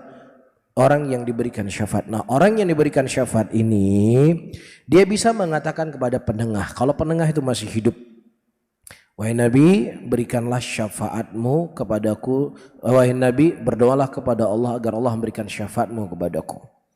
Atau dia meminta langsung kepada Allah, ya Allah, berikanlah syafaat Nabimu untukku. Jelas Nabi pihak kedua tidak bisa memberikan syafaat kecuali dengan izin dari Allah Subhanahu wa taala. Mafhum di sini? Baik, kemudian kata beliau, fa in qala An-Nabiy sallallahu alaihi wasallam u'tiya syafa'ah wa ana atlubuhu. Kalau dia mengatakan dia masih ngeyel dan dia mengatakan Nabi kan diberikan syafaat oleh Allah. Iya, mau tahu kamu dalilnya Nabi diberikan syafaat? Sangat banyak. Ya, hadis di Sahih Bukhari, di Sahih Muslim di mana Nabi akan memberikan syafaat. Bahkan tidak ada satupun Nabi yang pada waktu itu diberikan hak oleh Allah untuk memberikan syafaat kecuali Nabi. Ishfa tushaffa, irfa ra'sak ya Muhammad, kata Allah, angkat kepala engkau ya Muhammad, mintalah syafaat, engkau akan diberikan syafaat. Ini hadisnya. Lah kemudian apa salahnya saya meminta syafaat kepada Nabi? Nabi orang yang diberikan syafaat oleh Allah. Masih ngeyel kan? Maka fal jawab, kita jawab, annallaha a'atahu syafa'ah. Naam, kita tidak mengingkari bahwa Nabi SAW diberikan syafaat oleh Allah. Akan tetapi wanahaka, Allah Subhanahu wa taala melarang engkau untuk meminta syafaat kepadanya. Ini jadi masalah. Jadi dari satu sisi Nabi memang diberikan syafaat, dari satu sisi Allah Subhanahu wa taala melarang kita untuk meminta doa di dalamnya syafaat kepada selain Allah.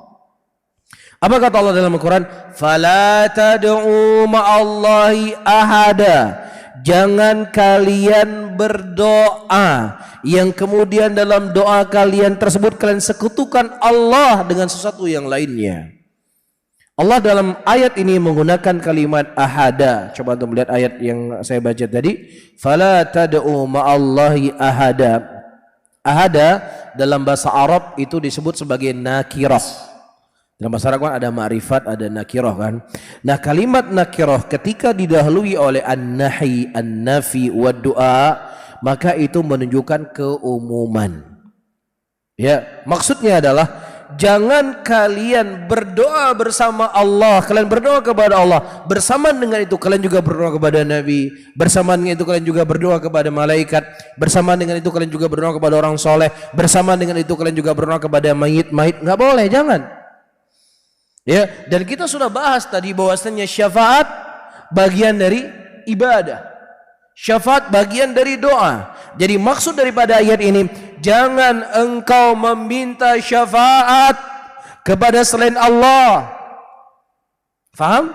Karena syafaat adalah doa. Faham? Allah mengatakan jangan kalian berdoa kepada selain Allah. Siapapun itu, nggak boleh. Ya, nah ketika Anda meminta syafaat kepada Nabi, berarti Anda telah apa? Telah berdoa kepada selain Allah. Yang benar Anda katakan, wahai Nabi, mohonlah kepada Allah agar Allah memberikan syafaatmu kepada saya. Itu yang benarnya. Kalau Nabi masih hidup. Mafhum? Taib. Fa idza kunta tad'u Allah ayashfa nabiyahu fika fa'ati'hu fi qawli fala tad'u ma'allahi ahadan. Dan apabila engkau berdoa kepada Allah untuk agar Nabi memberikan syafaat kepadamu, maka engkau telah mentaati apa yang Allah sebutkan. Ya fala tad'u ma'allahi ahadan. Karena engkau mintanya sama Allah. Tapi kalau engkau mintanya sama Nabi, engkau kena dengan ayat ini. Mafhum? Wa aidan fa inna syafa'ata u'tiyaha ghairun nabiyyu sallallahu alaihi wasallam. Dan juga syafaat itu diberikan kepada selain Nabi. Kalau memang syafaat itu bisa diberikan kepada selain Nabi, kenapa kau nggak minta sama malaikat juga? Ya, dan juga Allah memberikan syafaat kepada al-afrad. Siapa itu afrad? Afrad adalah anak-anak yang meninggal sebelum balik. Ya, anak-anak yang meninggal sebelum balik, nanti kelak di yaumul qiyamah mereka akan memberikan syafaat. Nah, kenapa nggak minta sama mereka juga? Mereka juga diberikan syafaat seperti Allah memberikan syafaat kepada Nabi. Taib wa auliya'u yashfa'un, dan juga wali-wali Allah akan memberikan syafaat. Ya, berarti kamu boleh minta, kalau dengan kaidah kamu ya, kamu boleh minta sama Nabi, boleh minta sama bayi-bayi yang baru lahir, kemudian dia meninggal, kau bisa minta sama orang soleh.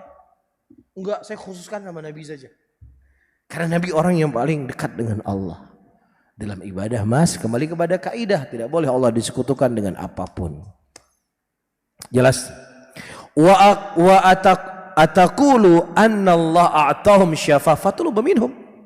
Dan engkau mengatakan bahwasanya Allah telah memberikan juga syafaat kepada mereka. Ya udah, minta juga sama mereka. Minta sama mereka. Jangan minta hanya sama Nabi saja. Minta sama bayi-bayi kecil yang telah meninggal, minta sama mereka.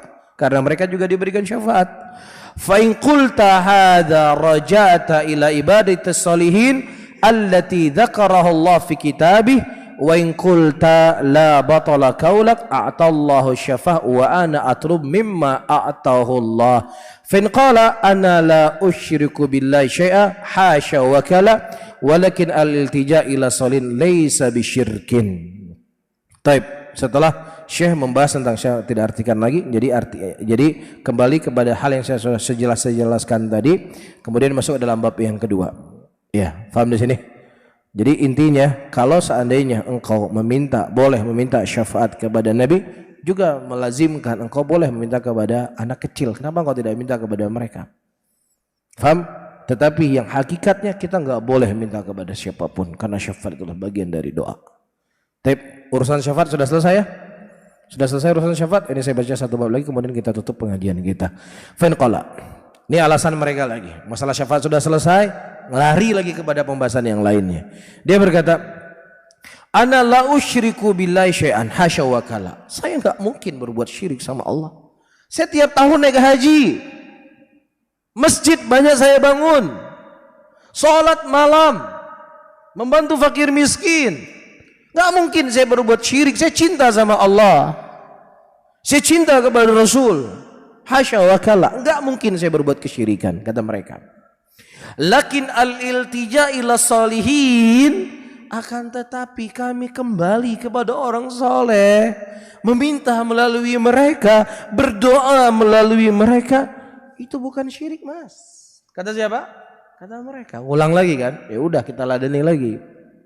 Fakulahu, sampaikan kepada dia yang berargumentasi dengan argumentasi tadi. Wa in kunta taqra anna Allah harrama syirka. Engkau baca enggak dalam Al-Qur'an bahwasanya Allah Subhanahu wa taala mengharamkan syirik, yang mana pengharaman syirik itu lebih besar daripada pengharaman zina. Baca enggak? Ya saya baca misalnya. Wa taqra anna Allah la yaghfiruhu, dan engkau membaca juga Allah tidak mengampuni dosa orang berbuat syirik. Engkau baca enggak itu semuanya? Iya saya baca. Syirik enggak akan diampuni oleh Allah. Ya syirik akan menghancurkan amalan-amalan semuanya. Syirik lebih parah daripada zina. Saya baca itu semuanya. Kalau kamu membaca itu semuanya, fama hadzal amrul ladzi harramallahu wa dzakara annahu la yaghfiruhu. Jelaskan kepada saya apa yang dimaksudkan oleh syirik oleh Allah Subhanahu wa taala yang Allah tidak mengampuninya dan dia lebih dahsyat daripada zina. Jelaskan kepada saya. Fa innahu la yadri. Tapi kalau seandainya dia mengatakan saya enggak tahu apa itu syirik. Lah kalau seandainya kamu tidak tahu apa itu syirik yang Allah haramkan dalam Al-Qur'an, kaifa tubari nafsak minasyirki wa anta la ta'rifuhu? Bagaimana engkau berlepas diri dari kesyirikan dalam keadaan kau enggak tahu apa itu syirik? Paham enggak? Dia mengatakan saya enggak pernah berbuat syirik. Saya enggak pernah berbuat hal yang diharamkan oleh Allah. Saya cuma mendatangi orang soleh, berdoa melalui kuburnya mereka. Ya sudah, kamu pernah baca enggak tentang syirik dalam Quran? Pernah. Pernah tahu enggak syirik tidak diampuni oleh Allah? Kalau dia mengatakan pernah, jelaskan kepada saya apa yang dimaksudkan oleh Allah syirik dalam ayat tersebut. Oh saya enggak tahu apa itu syirik. Lah kalau kamu enggak tahu apa itu syirik, bagaimana ente menafikan sesuatu yang ente enggak tahu? Paham enggak? Kita keluar sedikit dari masalah. Sebagian para jamaah tabligh, ketika kita katakan di jamaah tabligh itu mereka ada tarekat-tarekat yang mereka mengikat diri mereka dengan tarekat Naqsabandiyah, Tijaniyah dan seterusnya. Jadi sebagian jamaah tabligh itu kalau ada orang yang pergi jauh lah, ada yang duduk di masjid berzikir gitu ya. Ada orang yang keluar mengetok-ngetok rumah orang. Nah, zikir di luar yang di dalam masjid ini sebagai penguat untuk orang yang di luar sana. Atau ada perkumpulan besar jamaah tabligh, jur istilahnya mereka. Ya, nanti ada satu ruangan khusus untuk berzikir di situ. Supaya zikir ini memberikan kekuatan kepada acara di luar tadi. Paham ya? Ini kan tarekat. Jadi ketika kita katakan, enggak kami enggak ada tarekat. Kami enggak ada pakai tarekat. Kami Quran dan Sunnah. Kita tanya, ente tahu enggak apa itu tarekat? Enggak tahu saya butuh tarekat. Kalau ente enggak tahu tarekat, gimana ente menafikan diri ente bukan enggak ada tarekatnya? Paham? Nah di sini juga kamu nggak tahu apa itu syirik. Jadi gimana ente menafikan diri ente dari syirik kalau ente nggak tahu itu syirik? Mafhum? Baik. Kemudian wala tas'al wala ta'rifu, engkau tidak bertanya, engkau tidak ingin tahu padahal Allah mengkhabarkan dalam Al-Qur'an Allah tidak mengampuni dosa syirik. Dosa syirik lebih besar daripada dosa zina. Ya, orang yang berbuat syirik hancur amalannya. Ente dengan peringatan Allah begitu keras tentang syirik, kemudian enggak ada penasaran ingin tahu apa itu syirik supaya saya enggak terjatuh dalam kesyirikan? Atadunnu anna Allah yuharrimu wa la yubainu lana? Apakah engkau menduga bahwasanya Allah mengharamkan kesyirikan kepada kita dan kemudian Allah tidak menerangkan apa itu syirik? Kamu pikir begitu? Enggak mungkin. Ketika sesuatu itu perkara yang penting untuk diketahui oleh manusia, Allah akan jelaskan sejelas-jelasnya. Itu kaidah usul dalam agama ini. Ketika tauhid perkara yang paling penting, Allah akan menjelaskan tauhid dengan sejelas-jelasnya.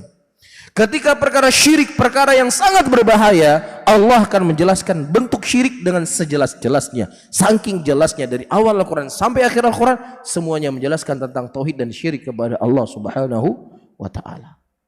Bisa dipahami di sini? Kemudian fa'in qala, kalau dia mengatakan oke, saya jawab sekarang ya. Jadi syirik itu adalah menyembah berhala. Itu syirik, menyembah patung. Wa nahnu la na'budul asnam. Kami enggak menyembah sama patung. Gimana ente bilang kami berbuat syirik? Ya, ente musamakan kami dengan orang-orang di Bali nyembah patung begini. Kami enggak ada. Sujud kami sama Allah. Bacaan kami lebih fasih daripada bacaan kamu. Quran kami lebih banyak kehafalannya daripada Quran kamu. Itu yang namanya syirik. Kami nggak pernah menyembah berhala. Gimana ente tuduh kami berbuat syirik? Kemudian fakullahu, katakan lagi sama dia, ma mana ibadatul asnam? Tolong jelaskan kepada saya apa maksudnya menyembah berhala? Apa maksudnya? Atadunnu annahum ya'taqiduna anna tilkal akhsyab wal akhjar takhluqu wa tarzuqu wa tadabbiru amra man da'aha? Apakah kamu menyangka bahwasanya orang musyrikin ketika mereka menyembah kayu, ketika mereka menyembah batu, mereka yakin bahwasanya batu itu menciptakan mereka, batu itu memberikan rezeki kepada mereka? Enggak sama sekali. Saya pernah naik taksi ya di Kuala Lumpur. Di sana kan banyak orang India yang Hindu. Jadi di mobil dia itu ada patung manusia, kepalanya apa? Kepalanya gajah. Saya tanya, siapa ini? Siapa ini? Ya, dia berkata, ya, apakah saya tanya, apakah kamu yakin ini? Oh enggak, bukan ini yang menciptakan kami. Bukan ini. Ada Tuhan yang menciptakan kami. Tapi kalau kami lihat ini patung-patung gajah ini, malu kami berbuat dosa. Nah, itu dia jawab. Begitu juga saya pernah tanya, itu Buddha itu siapa? Jadi Buddha ini adalah seorang raja yang kemudian dia berkorban untuk rakyatnya dan dia siap jatuh miskin demi berkorban kepada rakyatnya. Ya, nah kemudian saya tanya, nah sebelum datang raja ini lahir, siapa yang punya alam semesta ini? Siapa yang mengatur alam semesta ini? Oh, nggak tahu saya siapa ya. Jadi subhanallah, ada di antara musyrikin yang dia yakin Allah yang menciptakan, tapi ini sebagai wasilah. Ada di antara musyrikin yang saking gendengnya dia nggak tahu siapa yang menciptakan dia sebelum datangnya Buddha. Ya, makanya kita bersyukur sebagai seorang muslim. Agama kita agama yang jelas, ketuhanan yang kita sembah itu jelas. Allah Subhanahu wa taala wala awal wala akhir. Ya. Nah, para hadirin dan hadirat, fa hadza yukdzibul Quran. Kalau kamu mengatakan bahwasanya orang musyrikin menyembah berhala dalam keadaan mereka yakin bahwasanya berhala yang menciptakan mereka, jelas Al-Quran telah mendustai. Musyrikin tidak yakin bahwasanya berhala itu yang menciptakan mereka. Mereka mengatakan Allah yang menciptakan mereka. Musyrikin telah yang kita baca di awal pembahasan kita. Wa in qala, kalau dia mengatakan man huwa man qasadu khasyaba aw hajaran aw bunyatan ala qabrin aw ghairi yad'u dzalika wa yadhbihuna lahu yaqulun innahu yuqarribuna ila Allah zulfa wa yadfa Allah 'anna bi barakatihi aw yu'tina bi barakatihi faqul sadaqta. Nah, orang-orang musyrikin kata mereka dulu yang mereka maksudkan pohon, batu, kayu dan kubur-kubur tersebut, dan mereka berdoa di situ, mereka menyembelih di situ, dan mereka mengatakan bahwasanya batu-batu ini, kubur-kubur ini untuk mendekatkan diri kami kepada Allah sedekat-dekatnya, dan supaya Allah Subhanahu wa taala menghilangkan kepada kami dari kejelekan-kejelekan dengan keberkahan orang-orang soleh tersebut dan memberikan kepada kami keberkahan. Maka kita kan benar, ya benar, itu yang kami inginkan. Betul, orang musyrikin zaman dahulu mereka tidak menyembah kepada kubur karena kubur yang menciptakan mereka, tidak. Orang musyrikin tidak menyembah kepada Lata karena Lata yang menyembah mereka, tidak. Musyrikin menyembah Lata dan kubur-kubur tersebut supaya untuk mendekatkan diri mereka kepada Allah. Dan kemudian kita tanyakan sama mereka, terus kamu datang ke kubur mau ngapain sekarang? Ngapain? Enggak, kami juga untuk mendekatkan diri kami kepada Allah karena kami banyak dosa. Sawa bisawa, sama-sama. Al-lailah kalbariyah, malam ini sama seperti malam yang lalu. Itu pula yang dilakukan oleh musyrikin zaman dahulu. Jadi nggak ada bedanya. Faham? Iltija'nya kalian kepada orang soleh, itulah iltija' yang dilakukan oleh Abu Lahab kepada Lata, Uzza dan Manat. Bisa difahami di sini? Wallahu a'lam bishawab. Titik sampai di sini. Insyaallah nanti akan kita lanjutkan pada pertemuan yang akan datang. Bisa difahami? Pertama syubhat masalah syafaat sudah difahami. Yang kedua syafaat syubhat tentang kami tidak berbuat kesyirikan, kami tidak menyembah berhala, sementara musyrikin menyembah berhala. Ini sudah ada jawabannya. Nah, musyrikin di zaman dahulu menyembah berhala bukan karena berhala itu menciptakan, tapi supaya untuk mendekatkan diri mereka kepada Allah sedekat-dekatnya. Dan itu juga alasan kalian mendatangi kuburan-kuburan orang-orang saleh hari ini. Tidak ada bedanya. Baik. Wallahu a'lam bishawab. Ya, mungkin ada sesuatu yang mau disampaikan atau ditanyakan. Ya, jadi kita tidak perlu, mungkin saya salah, tidak perlu mengulang-ulang ini berat, ini berat. Jadi kalau saya ngurang berat, yaudah berat, saya nggak bisa paham. Ya enggak. Jadi kita katakan ini mudah dan harus murajaah. Ya, supaya membangkitkan untuk kita mudah memahaminya. Baik. Jadi kalimat sulit-sulit ini harus kita hilangkan. Jadi akan lengket di kepala, wah ini sulit nih, saya nggak bisa paham. Wajar saya nggak bisa paham karena sulit. Ya, jadi kita hilangkan kalimat sulit, ini kalimat mudah, ya, tapi dengan dimurajaah, diulang kembali, dibaca kembali, insya Allah ini mudah dan kita akan bisa menjawab banyak syubhat-syubhat yang dilakukan oleh orang-orang yang menyekutukan Allah Subhanahu wa taala dengan beraneka ragam alasannya. Wallahu a'lam bishawab. Mungkin ada sesuatu yang mau disampaikan atau ditanyakan, silakan.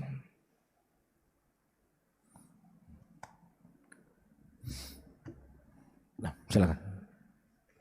Waalaikumsalam warahmatullahi wabarakatuh.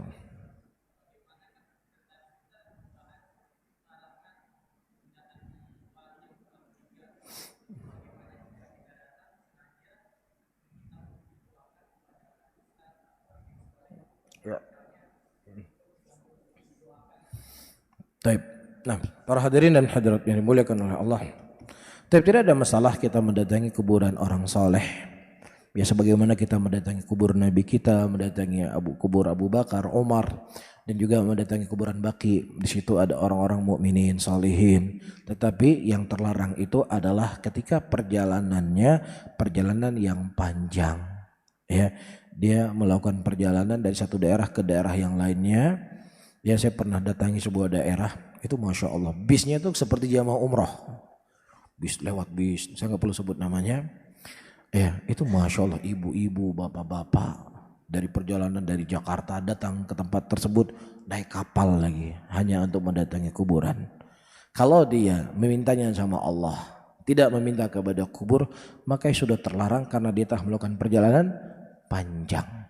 Tapi kalau dia berdoanya kepada kubur tersebut, meminta kepada kubur tersebut, atau menjadikan wasilah tersebut, kubur tersebut untuk mendekatkan diri mereka kepada Allah, itulah perbuatan orang-orang musyrikin yang dilakukan oleh Abu Lahab dan Abu Jahal. Nah, bagaimana kalau seandainya kita meminta doa kepada orang soleh yang masih hidup? Maka tidak ada masalah. Sebagaimana para sahabat Nabi SAW mendatangi Nabi, ya Rasulullah, udu'allahu li kada wa kada. Ya Rasulullah, doakanlah saya supaya demikian dan demikian. Maka tidak ada masalah. Tapi tidak perlu untuk takalluf, saya ingin mendatangi fulan. Jalan dia dari Jakarta pergi ke ujung pulau Kalimantan sana, minta doa sama orang di sana. Ya, ini takalluf namanya. Makanya Umar bin Khattab radhiyallahu taala anhu ketika datang ahlul Yaman, beliaunya berkata, afikumul Uwais, apakah ada Uwais di kalangan kalian? Tolong minta doa kepada Uwais demikian dan demikian. Ini juga diantara dalil. Tapi Umar tidak melakukan perjalanan jauh, cuma bertanya saja. Ya, ada Uwais enggak di sini? Taib, jadi tidak ada masalah. Selama orang itu masih hidup dan mendengar apa yang kita minta. Nah, apakah orang yang bertawasul meminta syafaat dengan orang saleh yang telah wafat dan kita tidak ketahui pernah bertaubat berhak untuk disolatkan oleh muslimin saat meninggal? Tapi para hadirin dan hadirat yang dimuliakan oleh Allah Subhanahu wa taala. Pertama, kita harus mengetahui dulu bagaimana bentuk tawasul yang dia minta tadi. Kalau dia berdoa, ya Allah, aku meminta kepadamu dengan kemuliaannya para nabi. Dia meminta kepada Allah tapi dengan kemuliaannya para nabi. Ini tidaklah sampai jatuh kepada syirik, apalagi syirik akbar. Tapi ini terlarang. Ya, karena tidak ada dalil yang menunjukkan bolehnya kita bertawasul dengan jah as-salihin. Yang boleh kita bertawasul dengan nama-nama Allah, bertawasul dengan amalan soleh yang pernah dilakukan. Ya, adapun bertawasul dengan jah as-salihin itu tidak dibenarkan. Ya, dan ini tidak sampai jatuh kepada kesyirikan. Bagaimana lafadznya? Ya Allah, dengan kemuliaan Nabi ini bantulah saya.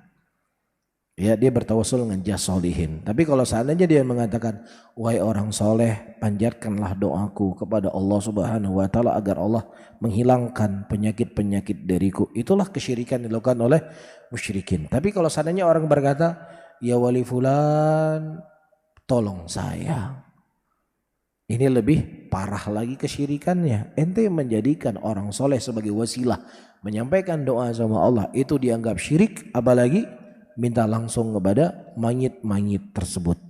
Bisa difahami ya? Nah, kalau seandainya orang tersebut jelas membuat syirik, yang meminta syafaat kepada selain Allah Subhanahu wa taala, mendatangi kuburan-kuburan orang soleh. Nah, kalau seandainya dia tidak diketahui pernah bertaubat dan lain sebagainya, maka dihukumi sebagaimana asalnya. Orang yang berbuat syirik kufur kepada Allah secara hukum asal. Kita tidak berbicara tentang kaidah apakah dia uzur ataukah tidak uzur, yaitu pembahasan yang cukup panjang, cukup pelik dan cukup sulit ya. Tetapi secara hukum asal siapa yang berbuat syirik dia kafir dengan kesyirikannya. Ya, dan kalau seandainya kita tidak mengetahui ada hal-hal yang dia bertaubat dari perbuatannya, bahkan dia tetap menyeru kepada perbuatan-perbuatan tersebut, ya sudah. Kita apa? Kita menjauhkan diri kita. Ya, saya ingat sekali ketika meninggal Saddam Hussein. Saddam Hussein ketika dia meninggal dia mengucapkan la ilaha illallah. Tapi mengucapkan apa? La ilaha illallah. Nah, waktu itu sempat ramai viral masalah ini, apakah kita mendoakan kebaikan untuk dia ataukah tidak? Mendoakan rahmat kepada dia ataukah tidak? Nah, di masa hidupnya ya, para ulama ketika mengkafirkan Saddam Hussein, dia itu sebagai khatibul Jum'ah. Dia khatib Jumat dan dia mengingkari adanya ba'ts, dia mengingkari hari kebangkitan dan lain semisalnya. Dan tidak diketahui darinya ya tobatnya dia pengingkaran ya akidah tersebut. Tidak diketahui dia bertobat. Ya sudah, kita hukumi kekafirannya. Karena ucapan la ilaha illallah yang diucapkan oleh orang-orang Yahudi ketika berperang dengan umat Islam itu tidak apa? Tidak menghentikan untuk dibunuh Yahudi tersebut, karena Yahudi mengucapkan la ilaha illallah. Kan gitu. Sampai dia mengucapkan asyhadu anna Muhammad Rasulullah, itu yang diingkari oleh orang-orang Yahudi. Bisa dipahami enggak? Orang Yahudi mereka tidak mengingkari la ilaha illallah, mereka mengucapkan la ilaha illallah. Yang mereka ingkari Muhammad Rasulullah. Maka ketika terjadi perang, saya ulangi kembali, antara Yahudi dengan muslimin, dia mengucapkan la ilaha illallah, ya udah enggak ada manfaat la ilaha illallahnya, karena dia tidak mengucapkan asyhadu anna Muhammadar Rasulullah. Bisa difahami? Beda dengan orang musyrikin. Ketika musyrikin dia mengucapkan la ilaha illallah sudah mencukupi, karena apa? Karena dia memang mengingkari kalimat tauhid tadi. Nah, saya pernah diajak ke kuburan untuk membaca Yasin untuk orang yang meninggal, tapi saya kalau tidak mau saya dijauhi, itu bagaimana Ustaz? Taib para hadirin dan hadirat rahimani wa rahimakumullah. Taib, membaca Al-Qur'an ya adalah hal yang baik, hal yang positif. Cuman cari tempat yang baik pula. Ya. Kuburan itu bukan tempat ibadah. Kuburan bukan tempat ibadah. Rasulullah sallallahu alaihi wasallam mengatakan la tajalu buyutakum masajid. Jangan kalian jadikan la tajalu buyutakum qabra. Jangan kalian jadikan rumah-rumah kalian seperti kuburan. Bagaimana maksudnya rumah seperti kuburan? Yang namanya kuburan tidak pernah dibacain Quran, tidak pernah berzikir, tidak pernah untuk salat. Maka jangan sampai rumah itu seperti kuburan. Itu larangan dari Nabi sallallahu alaihi wasallam. Nah, manusia berbuat sebaliknya. Iya, rumah dijadikan seperti kuburan, kuburan dijadikan seperti masjid. Makanya ketika Umar bin Khattab radhiyallahu taala anhu pernah melihat Anas bin Malik radhiyallahu taala salat di samping kuburan, Umar berkata, ada kubur di situ. Nah, Anas bin Malik berpikir, Umar berkata, ada komar, dilihatlah ke atas. Kemudian kata Umar selesai salat, wahai Anas, kau tidak tahu di situ ada kuburan? Beliau tidak tahu di situ ada kuburan. Kemudian beliau membawa hadis, Nabi mengatakan, jangan kalian jadikan kuburan itu sebagai masjid. Faham? Jadi yang namanya masjid, tempat baca Quran, tempat beribadah, tempat sholat dan lain sebagainya, maka jangan dijadikan itu di kuburan, tapi jadikanlah itu di masjid. Nah, kalau seandainya kita diajak, ya sudah, kita menolak. Ya, nah perkara tidak enakan ini telah banyak orang-orang yang mati dalam kekufuran karena tidak enak. Siapa di antaranya? Abu Thalib, nggak enak sama orang-orang di sekitarnya. Siapa lagi? Herakl, nggak enak sama orang-orang di bawahannya. mati dalam keadaan kufur padahal mereka tahu keimanan. Jelas. Jadi ketika seseorang berpegang di atas prinsip yang diketahui dalam agamanya, para hadirin dan hadirat, itu akan menguatkan dirinya dan akan bisa memberikan hidayah kepada orang lain. Tapi kalau kita hilangkan prinsip tersebut, hidayah tersebut dicabut dari kita dan juga tidak bisa memberikan manfaat kepada orang lain. Dia yang udah ngaji kok, udah ngaji sunnah kok, sana sini, boleh kok ngaji di kuburan. Betul enggak? Jadi akan memberikan motivasi. Jadi gara-gara kita orang lain semakin semangat. Betul atau tidak? Ini hal yang perlu untuk dipegang kuat-kuat. Ya, kita harus menyadari kita mati sendiri, nggak ditemani oleh teman kita. Ya, nanti di hadapan Allah kita ditanya sendiri juga tidak ditemani oleh Dia. Ya, jadi jangan fokus sama orang-orang yang tidak bisa memberikan manfaat untuk dunia dan untuk memberikan manfaat dalam kubur kita dan juga dalam di yaumul qiyamah nanti. Itu terjadi sehari, 2 hari, sebulan, 2 bulan, 3 bulan selesai semuanya. Betul enggak? Ya, kalau kita di Aceh itu biasanya di perkampungan ada sumbangan untuk Maulid Nabi. Di sini ada. Itu dikutip itu setiap rumah-rumah. Ya, mungkin tahun pertama berat, tahun kedua, tahun ketiga udah dia enggak pergi lagi udah. Tanda ini rumah nih enggak mau Maulid Nabi. Ini udah selesai. Ya, jadi kalau kita mau ikut hati manusia sampai kapan? Enggak ada ujungnya. Ya. Saya bertanya, saya pernah udah ya. Barakallahu fikum. Mungkin ini yang bisa saya sampaikan pada kajian di malam hari ini. Faham ya semuanya ya? Yang sampai kita udah bicara sejam lebih. Apa kesimpulannya? Nggak ada kesimpulan. Ya. Saya tutup. Subhanallah wa bihamdika asyhadu an la ilaha illa anta astaghfiruka wa atubu ilaik. Wassalamualaikum warahmatullahi wabarakatuh.